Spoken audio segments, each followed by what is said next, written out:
અમદાવાદ મહાનગરપાલિકાના સંયુક્ત ઉપક્રમે શહેરમાં સાયકલોથોનનું આયોજન કરવામાં આવ્યું હતું, જેને મેયર હિતેશ બારોટે લીલી ઝંડી બતાવી પ્રસ્થાન કરાવ્યું હતું. પ્રધાનમંત્રી નરેન્દ્ર મોદીના ફિટ ઇન્ડિયા મંત્રને સાર્થક કરવા માટે યોજાયેલી સાયકલોથોનમાં 1000થી વધુ નાગરિકો, એનસીસી કેડેટ્સ, ડોક્ટરો, વકીલો, વિદ્યાર્થીઓ અને પોલીસ જવાનોએ ભારે ઉત્સાહભેર ભાગ લીધો હતો.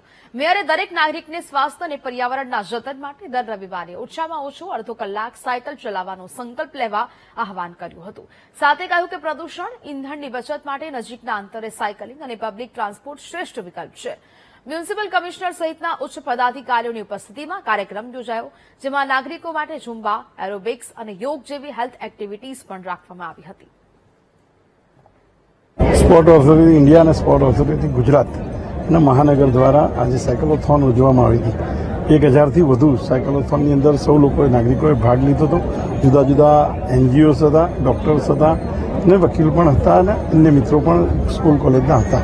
મને ધારાસભ્ય, સાંસદ સભ્ય અને કોર્પોરેટરો સાથે આજની સાયકલોથોનની અંદર ખૂબ મોટા પ્રમાણમાં લોકોએ જે ભાગ લીધો, ફિટ ઇન્ડિયાની નારાનો જે નરેન્દ્રભાઈએ નારો આપ્યો છે એ નારાના સંકલ્પ કરવા હર સન્ડે અડધો કલાકથી વધુ સમય સાયકલ